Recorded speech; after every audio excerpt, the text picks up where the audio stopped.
ማንሳት የምፈልጋቸው ዋና ዋና ነጥቦች አሉት። የዛሬው ጨዋታ ለሁለቱም ቡድኖች እጅግ መሰረታዊ ጥቅም ያለው ፍልሚያ ነው። በተለይ በዋናነት ደግሞ ለአርሰናል የተለየ ዋጋ የሚያሰጥ የጨዋታ መርሃ ግብር ነው። እንደሚታወቀው ትናንት ማንቸስተር ሲቲ ፉላምን 3-0 በሆነ ውጤት ማሸነፉን ተከትሎ በመሪው አርሰናልና በተከታዩ ማንቸስተር ሲቲ መካከል የ3 ነጥብ ልዩነት ብቻ ነው ያለው። ስለዚህ አርሰናል ሞመንተሙን የሚቀይርበት ጊዜ ከመሆኑ ጋር ተያይዞ ይህ ጨዋታ እጅግ በጣም ወሳኝ የጨዋታ መርሃ ግብር ነው። በዋናነት ለአርሰናል ዛሬ ካሸነፈ ልዩነቱን 6 ነጥብ ያደርጋል። በመጪው ረቡዕ ደግሞ ቀድሞ ከሲቲ በፊት የሚጫወተው አርሰናል ስለሆነ ከወልቭስ ጋር ያንን ጨዋታ ካሸነፈ የነጥብ ልዩነቱን ወደ 9 የማስፋት እድል ስላለው የዛሬው ጨዋታ እጅግ ለአርሰናል ወሳኝ ጨዋታ ነው የሚሆነው ማለት ነው። አርሰናል ዛሬ ቢሸነፍ ከኋላ አጠገቡ የሚገኘው ማንቸስተር ሲቲ ከመሆኑ ጋር ተያይዞ በክለቡ ላይ የሚደርሰው ጫና ጠንከር ሊል እንደሚችል መገመት አያዳግትም። ብሬንፎርድ ጨዋታውን የሚያደርገው በጂቴክ ኮሚኒቲ ስቴዲየም የሚያደርገው የጨዋታ መርሃ ግብር ነው። ሁለቱም የለንደን ክለቦች ናቸው። ለንደን ደርቢ ነው። ብሬንፎርድ በጣም የሚገርም ክለብ ነው። ፈርሶ እንደ አዲስ የተሰራ ክለብ ነው። ኬዝ አንድሪውስ በቶማስ ፍራንክ ምትክ ወደ ብሬንፎርድ የመጡ ሰው ናቸው። በማጥቃት ሚና ላይ የክለቡ ወሳኝ ተጫዋቾች የሉም። ዮሐን ዊሳ ወደ ኒውካስል ዩናይትድ፣ ብሪያን ምቦሞ ወደ ማንቸስተር ዩናይትድ፣ አይቫን ቶኒ ወደ ሳውዲ ፕሮ ሊግ፣ ኖርጋርድ አማካኝ ቦታ ላይ ወደ አርሰናል። ይህ ክለብ ፈራርሶ እንደ አዲስ የተሰራ ክለብ ነው ልንለው እንችላለን። ለዚህ ደግሞ ኬዝ አንድሪውስ ምስጋና ይገባቸዋል። ስለዚህ 39 ነጥብ አለው። ካሸነፈ ይህ ቡድን ለቶፕ 4 ወደሚደረገው ፉክክር የመግባት እድሉ ላቅ ያለ ስለሚሆን በቀላሉ ይህን ቡድን ብሬንፎርድም ይለቃል የሚል እምነት የለኝም። ለመጀመሪያ ጊዜ ከሜዳ ውጭ 2-0 ሶፊ ቀደም ሲል ጠቅሶታል አርሰናል የተሸነፈበት ታሪካዊ ጨዋታ ነው።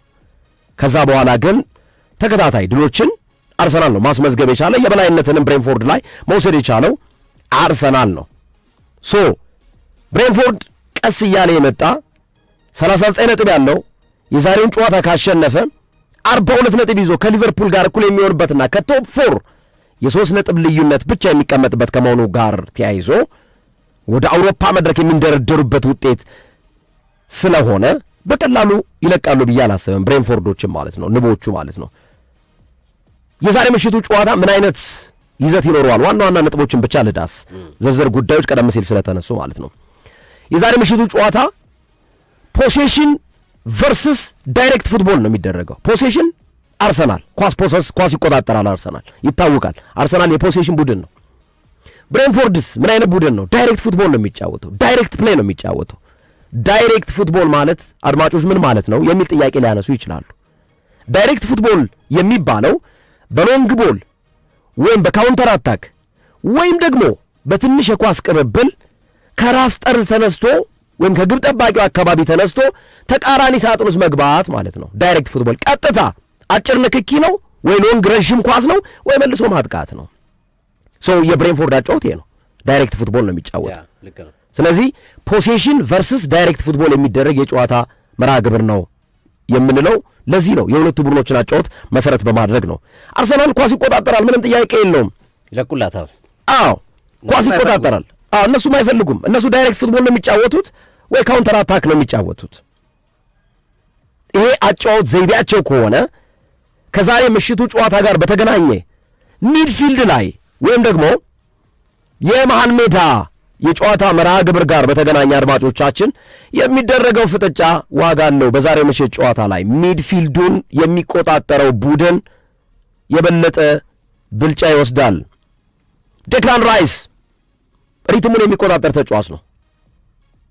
ዴክላን ራይስ እንደ ከዚህ ቀደሙ ሪትሙን የሚቆጣጠር ከሆነ አርሰናል የበላይነት እንደሚወስድ በአማካኝ ክፍሉ ላይ መናገር ይቻላል።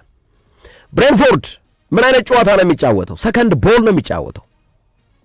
አድማጮች አሁንም ጥያቄ ሊያነሱ ይችላሉ። ሰከንድ ቦል ምንድን ነው የሚል ጥያቄ ሊነሳ ይችላል። ሰከንድ ቦል ማለት ኳስ በቀጥታ ለምሳሌ በሎንግ ቦል እንውሰድ፣ በረዥም ኳስ እንውሰድ። ረዥም ኳስ ከተከላካይ ክፍል ተጣለ እንበል። ለምሳሌ የብሬንፎርድ አንዱን ተከላካይ ኮያዴን እንውሰደው፣ የቀኝ ተመላላሹ ኮያሌ ረዥም ኳስ ላከ እንበል ወደ ማን? ወደ አርሰናል ክልል። ተከላካይ ቦታ ላይ የሚገኘው ማን ነው? ጋብርኤል ማጋሌስ ወይ ዊሊያም ሳሊባ። ጋብርኤል ማጋሌስና አይጎር ቲያጎ ተገናኙ እንበል። የመጀመሪያው አየር ላይ ሁለቱም ዘለው ኳሱን ለመግጨት የሚያደርጉት እንቅስቃሴ ፈርስት ቦል ይባላል። ከሁለቱ አንዳቸው ወይ ጋብርኤል ማጋሌስ ምሳሌ ነው እየሰጠ ያለሁት፣ ወይ አይጎር ቲያጎ ከገጩት በኋላ ከመሬት ጋር ነጥሮ የሚመለሰው ኳስ ደግሞ ለምሳሌ ልክ ይዘሉና ገጭተውት መሬት ላይ ነጥሮ የሚመለሰው ኳስ ሰከንድ ቦል ይባላል። ብሬንፎርድ ሰከንድ ቦል ለመጠቀም የሚፈልግ ክለብ ነው።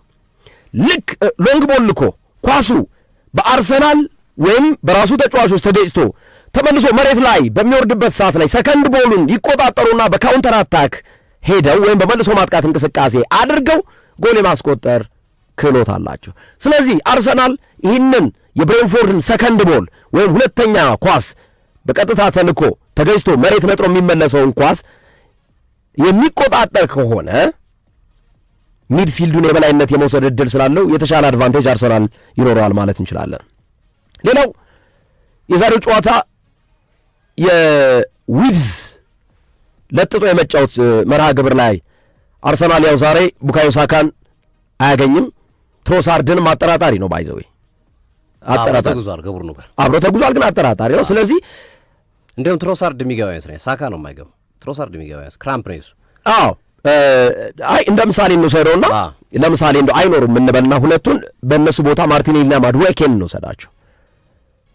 አርሰናል በባህሪው ከመሃል ሜዳ ወደ ቀኝ የሚደረጉ ጨዋታዎች ላይ ያዘነብላል። በቀኝ በኩል ሰብሮ መግባት ነው የሚፈልገው። ቡካዮ ሳካ ሲኖር በተለይ በኦዲጋርድና ሳካ ሊንክአፕ ቀኝ መስመሩን ሰብሮ ለመግባት የሚደረግ ጥረት ነው። በቀኝ በኩል የሚገኘውን እንቅስቃሴ ደግሞ የብሬንፎርድ የግራ ተመላላሽ ተጫዋች ሪኮ ሄነሪ ነው ለማቆም ኃላፊነት የሚሰጠው። ስለዚህ ማድዌኬን እንውሰደውና ለዛሬ የሳካና የትሮሳርድ ጉዳይ እርግጠኛ ስላልሆነ ሊገቡም ይችላሉ ላይገቡም ይችላሉ። ማዱኬና ማርቲኔሊ እንውሰድ። ሞስት ፕሮባብሊ ሁለቱ ነው የሚገቡ። ሁለቱን እንውሰድና ወደ ማዱኬ የሚመጡ ኳሶች አርሰናል ያዘወትራል። ቀይ መስመሩን መጠቀም ይፈልጋል። በሪኮ ሄነሪ በኩል ሰብሮ መግባትን ምርጫው ያደርጋል። አርሰናል ዊድሱን የመነጠጥ ባህሪ ያለው ይህንን እንቅስቃሴ ብዙ ማርቲኔሊና ማዱኬ ተቀናቃኞቻቸውን ዋን ቱ ዋን ማግኘት ይፈልጋሉ። አንድ አግኝተው ብልጫ ለመውሰድ ይፈልጋሉ። ማርቲኔሊ የተሻለ አድቫንቴጅ አለ። ማዱኬ ብዙ ጊዜ ዋን ቱ ዋን ተገናኝቶ ድሪብሉ ጥሩ የሆነና መጨረሻ ላይ ውድቅ ይሆንበታል። ስለዚህ ብሬንፎርድ ይህንን የአርሰናል እንቅስቃሴ መግታት ካልቻለ ዋጋ ከሚከፍልባቸው መስመሮች መካከል አንዱ ዊድዙ ላይ ወይም ዊንግ ላይ ወይም ክንፍ ላይ በማርቲኔሊና ማዱኬ በሚሰለፉበት አቅጣጫ ላይ አደገኛ ሁኔታ ሊፈጠርበት ይችላል ብዬ አስባለሁ። ሶስተኛው ሴት ፒስ ነው፣ የቆመ ኳስ። ባለፉት ዓመታት ብሬንፎርድ የተሻለ ነው፣ ፊዚካል ፕሬዘንሱ ላቅ ያለ ስለሆነ የመልስ ሮራቸው የሚገርም ነው። ካዮዴ አሁን ደግሞ በተለይ በዘንድሮ ዓመትም በቅርብ ጊዜያትም ኒኮ ጆቨር ወደ አርሰናል ቤት ከመጡ በኋላም የአርሰናል ሴት ፒስ እንቅስቃሴም ላቅ ያለ ነው። በሴት ፒስ ብዙ ጎል በማስቆጠር አርሰናልን የሚወዳደረው የለም። ስለዚህ በብሬንፎርድ በኩል ሴት ፒስ ብዙ ጊዜ የመልስ ውርወራዎችን በካዮዴ አማካይነት ወደ ሳጥን በመወርወር የሚደረጉ የጎል ዕድሎችን ለመፍጠር ጥረት ስለሚያደርጉ ይህንን እንቅስቃሴ በአርሰናል በኩል መቁረጥ ካልተቻለ ዋጋ ሊከፍሉበት ይችላሉ።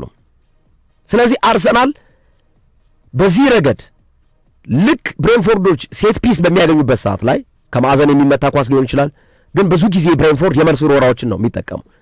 የአርሰናል ማንቱማን ማርኪንግ የግድ ወሳኝ መሆን ይኖርበታል በዛሬው ጨዋታ ላይ ማለት። ያ ካልሆነ ዋጋ ሊያጣ ይችላል። ፊዚካላቸው በጣም ከባድ ነው። እነ ያኔልት እነ ሄንደርሰን ከኋላ ያሉት እነ ቨርብሩገን ተከላካዮቹ ጭምር ፊዚካላቸው ጠንከር ያለ ነው። አይጎር ቲያጎን ጨምሮ አጥቂውን ጨምሮ ማለት ነው። ብሬንፎርድ በፈጣን እንቅስቃሴ ሰከንድ ቦልን ተቆጣጥሮ ሰብሮ የመግባት የጨዋታ መርሃ ግብር ላይ የተሻለ ክለብ እንደሆነ በተደጋጋሚ ካደረጋቸው ጨዋታዎች አይተናል። የዛሬውን የብሬንፎርድና የአርሰናልን ጨዋታ የሚወስኑ 3 ዋና ዋና ነጥቦችን ላስቀምጥ። አንደኛ ፈርስት ጎል፣ የመጀመሪያ ጎል አርሰናል ካስቆጠረ ሙሉ በሙሉ አርሰናል በፖሴሽን የበላይነት ስላለው እቺን ጎል አስጠብቆ የመውጣት እድሉ ከፍተኛ ነው። ፕሮሰስ እያደረገ ኳሱን እየደበቀ እየተቆጣጠረ የሚቀጥልበትን እድል ስለሚፈጥር ማለት ነው። የመጀመሪያውን ጎል ብሬንፎርድ ማግባት የሚችል ከሆነ ብሬንፎርድ የሎው ብሎክ ቡድን ነው። ሎው ብሎኩን ጠቅጥቆ ነው የሚዘጋው። ሎው ብሎኩን ይዘጋል፣ በካውንተር አታክ ይጫወታል። የዳይሬክት ፉትቦል ባህሪያት ስለሆኑ ካውንተር አታክ ማለት ነው። ስለዚህ የመጀመሪያ ጎል ወሳኝ የሚባል የጨዋታውን ሁኔታ የሚቀይር እንደሚሆን አስባለሁ። ሁለተኛ ሰከንድ ቦል ግጭት ወይም ፍልሚያ፣ የሰከንድ ቦል ፍልሚያ ዛሬ ላይ የምንመለከተው የዛሬ የጨዋታውን ሂደት የሚወስን ነው። ቀደም እንዳልኳችሁ ሰከንድ ቦል ምንድነው ብለናል? ረጅም ኳስ ተልኮ ወይ የአርሰናል ተከላካይ ወይ የአርሰናል ተጫዋች አሊያም የብሬንፎርድ አጥቂ ወይም የብሬንፎርድ ተጫዋች የመጀመሪያውን አየር ላይ ያለውን ኳስ ካወረዱት በኋላ መሬት ነጥሮ የሚመለሰው ኳስ ሰከንድ ቦል ነው ብለናል። እሱን ኳስ ለማግኘት የሚደረገው ፍልሚያ የዛሬውን የጨዋታ ሞመንተም ይወስነዋል። የጨዋታውን ሂደት እጅግ ወሳኝ እንዲሆን ያደርገዋል። ምክንያቱም ብሬንፎርድ በባህሪው ሰከንድ ቦል ይነጥቅና ሮጦ ሄዶ ጎል ለማስቆጠር የሚደረግ እንቅስቃሴ ላይ በጣም አደገኞች ስለሆኑ ማለት ነው። ይህንን በአርሰናል በኩል መቆጣጠር ያስፈልጋል። ሶስተኛው ቅድም እንዳልነው የሴት ፒስ እንቅስቃሴዎች ላይ ማዘምት፣ ፍሪኪክ ወይም ቅጣት ምቶች፣ እነዚህ ነገሮች ላይ በሁለቱም ቡድኖች በኩል በሴት ፒስ እንቅስቃሴ ላይ የመልሱ ሮራ በብሬንፎርድ በኩል፣ በአርሰናል በኩል ደግሞ የማዕዘን ምቶች አድቫንቴጅ አላቸው። ስለዚህ እነዚህን ግምት ውስጥ በማስገባት እነዚህን በማየት በዛሬው የጨዋታ መድረክ ላይ አርሰናል 2-0 ወይም 2-1 ያሸንፋል የሚል ቅድመ ግምቴን አስቀምጫለሁ። ሶፊ እሺ፣ እዚሁ ጋር እናያይዞና ትናንት ሲቲ ፉላምን አሸንፏል። ፔፕ ጋርዲዮላ በዚህ ሂደት ውስጥ እንግዲህ ትናንት አሳምነው በአስደናቂ ብቃት ነው ይህንን ጨዋታ መርታት የቻሉት። ግሩም የጨዋታ እንቅስቃሴ የተመለከትንበት ምሽት ነበረ። ፉላም 3-0 ባሸነፉበት ጨዋታ ላይ ትናንት ሁሉን ነገር ተጫዋቾቻቸውን መቆጠብ ያለባቸውን ጥንቃቄ የሚያስፈልጋቸውን ተጫዋቾች ጠነቀቁበትና የማርኮስ ሉባ ፉላም ምንም ነገር ሳያደርግ ምንም ችግር የሚፈጥር ነገር ሳያደርግ የወጣበት ጨዋታ ሆኖ ተመልክተነዋል። አስተማማኝ ድል ነው ያስመዘገቡት። በዚህ ጨዋታ ሂደት ውስጥ ግን ኤርሊንግ ብራውት ሃላንድ የመጀመሪያው አጋማሽ ላይ ስንመለስ በጉዳት ምክንያት ወጥቶ ነበረ። ይህን ጉዳት በተመለከተ የተጠየቁ ጥያቄዎች ነበሩ። ፔፕ ጋርዲዮላም ተናግረዋል። በመልሶ ማጥቃት በሚሄድበት ሰዓት ላይ ሆዋኪም አንደርሰን ቢጫ ካዳየበት እንቅስቃሴ ማለት ነው መጥቶታል ሃላንድ እና ከዛ በኋላ ጥሩ ስሜት እየተሰማው አልነበረም። በእርግጥ ከዛ በኋላ ነው ጎል ያስቆጠረው ሃላንድ፣ ግን ጥሩ ስሜት እየተሰማው ስላልነበረ ሲጫወት የነበረው ተጫዋቹን ለመቀየር ተገደናል ብለዋል። ያን ያለ ክፉ አይሰጥም። በቂ የረፍት ቀናቶች አሉ። ለቀጣዩ ፕሪሚየር ሊግ ጨዋታ ከኒውካስል ጋር ለሚደረገው ጨዋታ ይደርሳል የሚል አቋማቸውን ያስቀመጡና የኤርሊንግ ብራውት ሃላንድ ጉዳት አሳሳቢ ያለው መሆኑን አሰልጣኝ ፔፕ ጋርዲዮላ አስቀምጠዋል። ከትናንትናው ጨዋታ በኋላ ግን የሲቲ ተጫዋቾችም አሰልጣኝ ፔፕ ጋርዲዮላም አርሰናል ላይ ያነጣጠረ አስተያየት ነው ሲሰጡ የነበሩት። አንቷን ሲሜኒዮ ምንድን ነው ያለው? ነገ ጨዋታውን እመለከታለሁ ነው ያለው። አዎ ቁጭ ብዬ ነው የማየው። በእኛ ጎን ወይም በእኛ ፍላጎት እንደሚሆን ጨዋታው ተስፋ አደርጋለሁ። ከእኛ ፍላጎት አንጻር ሊሆንልን እንደሚችል ተስፋ ስለማድረግ ቁጭ ብዬ እመለከታለሁ ነው ያለው። የአርሰናል ተጫዋቾች ሰሞኑን አይተህ ከሆነ አርሰናል ቀድሞ ነበር የሚጫወተው። ለምሳሌ ሲቲ ከቶተናም ሲጫወቱ አርሰናል ቀድሞ የተጫወተው። ዲክላን ራይስ ምንድን ነው ያለው? ኧረ እኔ ስራ አለኝ፣ ኳስም ሊኖረኝ ይችላል፣ ትሬኒንግም ሊኖረኝ ይችላል፣ ከተመቸኝ ያለው እንደ የትኛውም ኳስ ግን ትርጉም የሌለው ኳስ ነው ያለው። የኮረሽም ሲጠየቅ ምንድን ነው ያለው? እጃችን ላይ እኮ ነው ያለው ሁሉም ነገር፣ ስለዚህ የራሳችን ነገር እንጨርሳለን ያሉት። ሲሜኒ ያንን አስተያየት ከሰጠ በኋላ ጋርዲዮላም በተደጋጋሚ ተናገሩን ተመሳሳይ አስተያየት። ቁጭ ብዬ ነው የምመለከተው ነው ያሉት። ተቃያቸው አርሰናል አንመለከትም ነው የሲቲን ጨዋታ።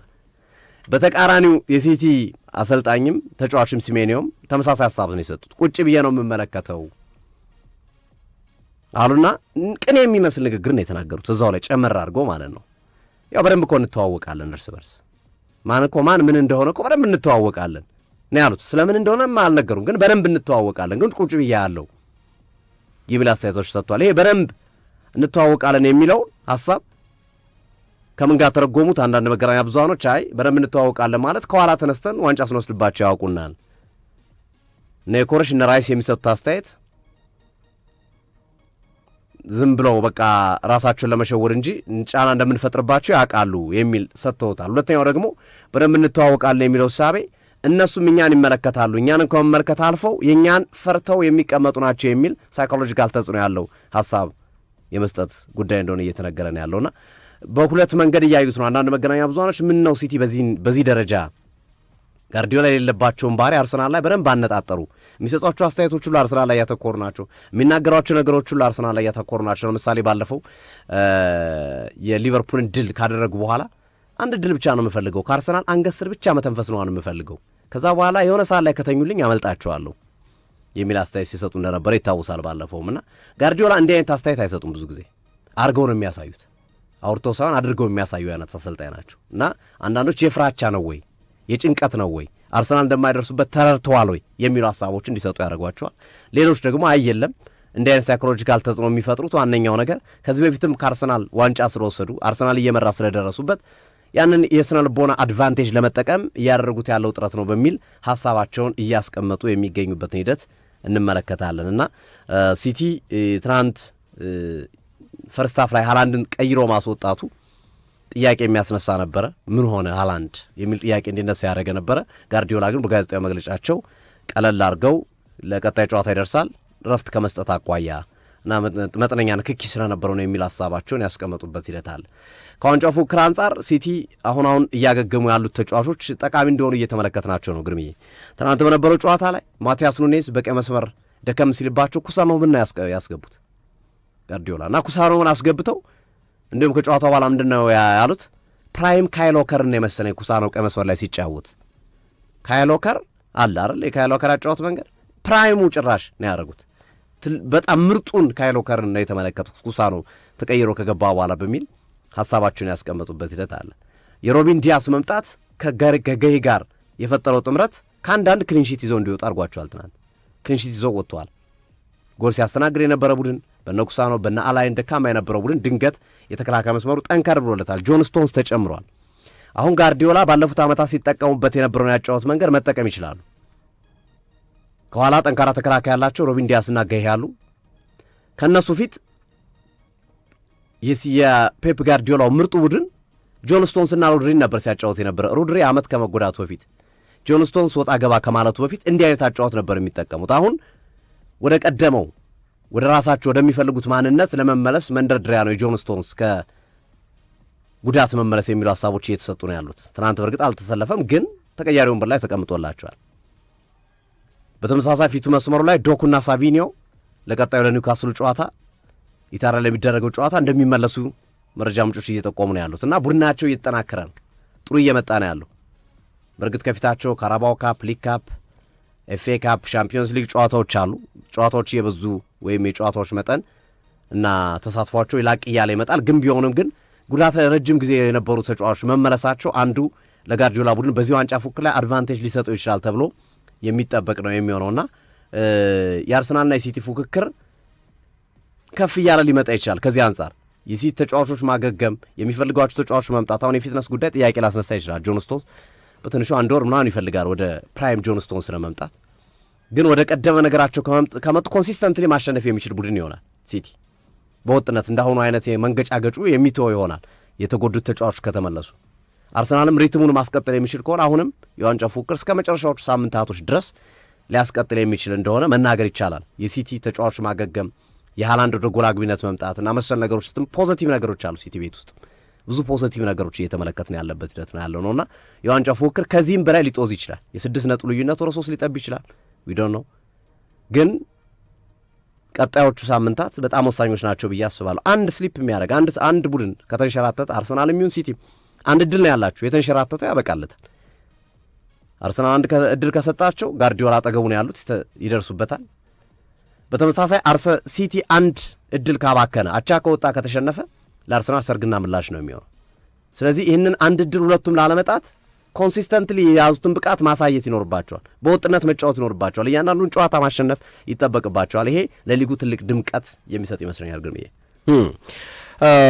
ሶፊ እንዳልከው ባይዘወይ ከዋንጫ ፉክክር ጋር በተገናኘ ማንቸስተር ሲቲ ወይስ አርሰናል ወደሚለው ጉዳይ አብዛኞቹ ወደዚህ ሀሳብ ያዘነበሉ ይመስለኛል።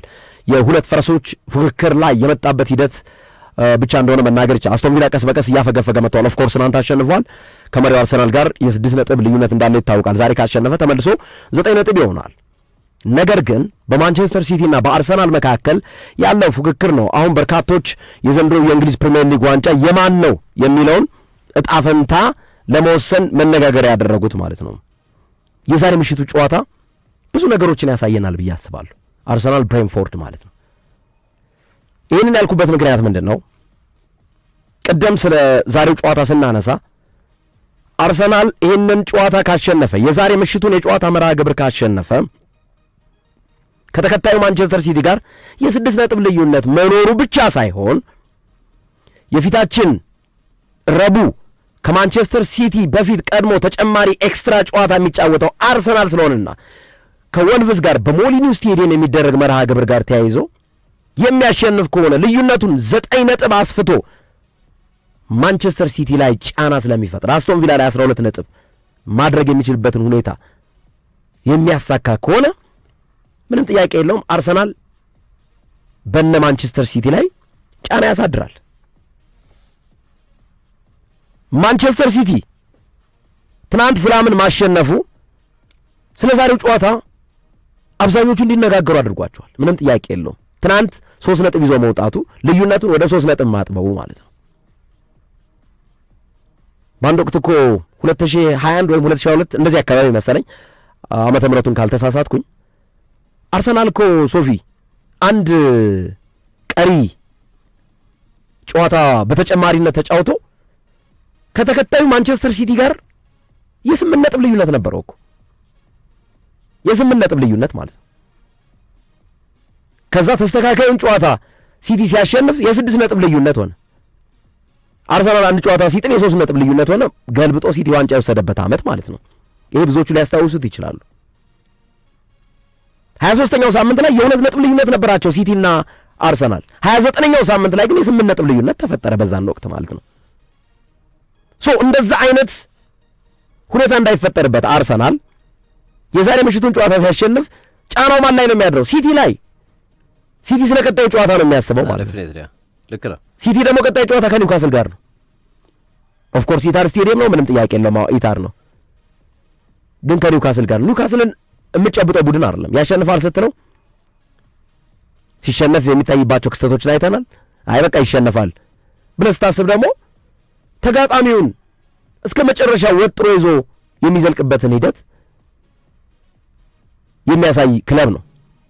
ሁለቱ ቡድኖች በካራባው ካፕ ተገናኝተዋል። ሲቲ በድምር ውጤት ከፍተኛ ጎል አስቆጥሮ ያለፈበትን ሂደት ፈጥሯል። አዎ ምንም ጥያቄ የለውም። ግን ኒውካስል ዩናይትድ በቅያሪዎቹ ያኔ ማንቸስተር ሲቲ ላይ የፈጠረውን ጫና ሁላችንም እናስታውሰዋል እና ቀጣይ ተጋጣሚ ኒውካስል ነው። 9 ነጥብ ልዩነት ላይ አድርጎ አርሰናል መሄዱ ጫናው ሲቲ ላይ ነው የሚፈጠረው እና ለዛ ነው የዛሬ ምሽቱ ጨዋታ ወሳኝ ነው ለአርሰናል የምንልበት ምክንያት በዚህ ምክንያት ነው። ተመልከት ሶፊ፣ ዛሬ አርሰናል ቢሸነፍ ማንቸስተር ሲቲ 3 ነጥብ አለው። ስለዚህ ሲቲ ስለምንድን ነው የሚያስበው ከዚህ በኋላ ማለት ነው?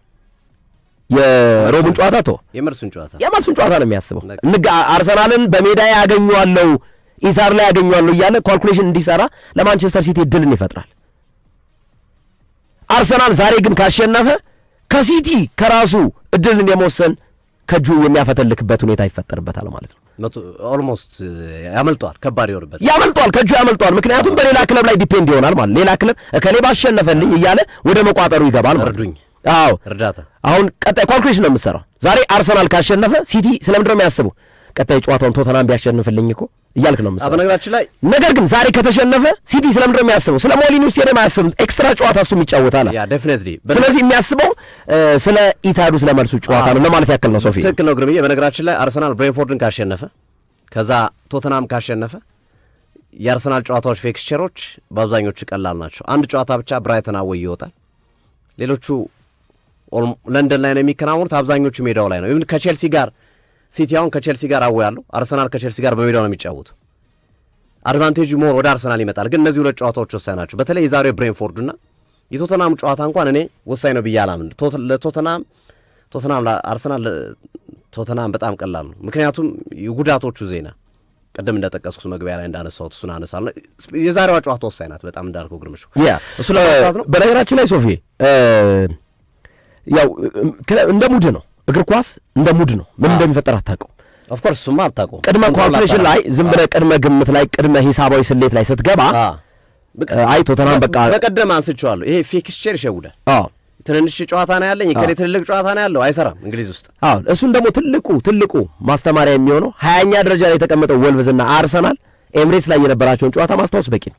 ምንም ጥያቄ የለውም። አርሰናል ነፍስ ውጭ ነፍስ ግቢ ነው በመጨረሻ ሰዓት ላይ ያስቆጠረው። ማንቸስተር ዩናይትድ በሊድስ በበርን ላይ በወልቭስ ነጥብ ጥሎ ማንቸስተር ዩናይትድ ላይ ማንቸስተር ሲቲን፣ አርሰናልን፣ ቶተናምን፣ ፉላምን ያሸነፈበትም ግልጽ ነው። በቃ ይሄ የፊክስቸር ጉዳይ እንዳልከው እኔም እስማማለሁ በሱ ዴፊኒት እንደው ለሐሳብ ይሄ ሊሆን ይችላል የሚለውን እንደ አንድ ፕሪዲክሽን ለማስቀመጥ ነው እንጂ ትርጉም የሌለው ነገር ነው ብዬ አስባለሁ።